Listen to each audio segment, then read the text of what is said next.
Par qui veux-tu être béni? La Bible dit, celui qui voudra être béni dans le pays voudra l'être par le Dieu de vérité. Ça veut dire que vouloir être béni, ce n'est pas mauvais. Ce n'est pas mauvais du tout. La Bible dit que lorsque Dieu a créé l'homme et la femme, le premier couple, la première chose que Dieu a fait, c'est de les bénir. L'Éternel les bénit. Bien-aimé, je vais te dire une chose, la bénédiction de Dieu dans ta vie ne dépend pas de ton offrande. Lorsqu'il a béni Adam et Ève, il n'avait fait aucune offrande. La Bible dit l'Éternel les créa et l'Éternel les bénit. Ton offrande est le signe de ton amour pour Dieu. Ton offrande est le signe de ton attachement à Dieu. Ton offrande est l'expression de ta reconnaissance à Dieu. Parce que tu es conscient de qui Dieu est pour toi. Tu es conscient de ce qu'il fait pour toi. Alors tu es honoré de contribuer à son œuvre. Tu comprends que tu es partenaire avec Dieu, que tu es ouvrier avec Dieu. Mais tu es béni dès le commencement. Amen. Maintenant, les choix de ta vie peuvent te mettre en difficulté. Parce que la Bible dit dans Galates 6:7, ne vous y trompez pas.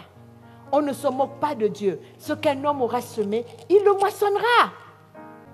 Dieu a des principes. Donc parfois tu traverses des difficultés, ce n'est pas parce que tu n'es pas béni. Mais des fois tu moissonnes ce que tu sèmes. Et des fois tu traverses aussi des difficultés parce que le diable vient t'éprouver comme Job a été éprouvé. Mais ça ne veut pas dire que tu n'es pas béni. Arrêtons de chercher la bénédiction. Arrêtons. Dieu nous a bénis de toutes sortes de bénédictions célestes en Christ Jésus. Nous sommes bénis.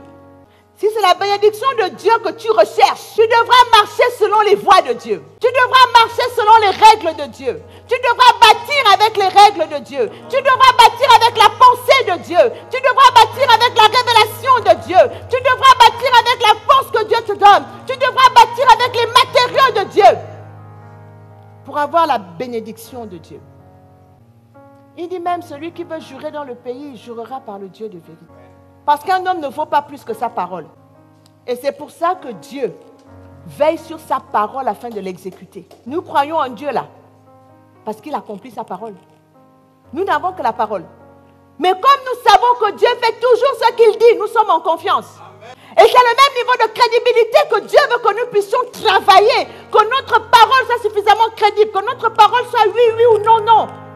Qu'on n'ait pas besoin de rajouter. Quand tu dis oui, on sait que c'est là. Quand il me dit oui, c'est oui. Quand il dit aussi non, c'est non.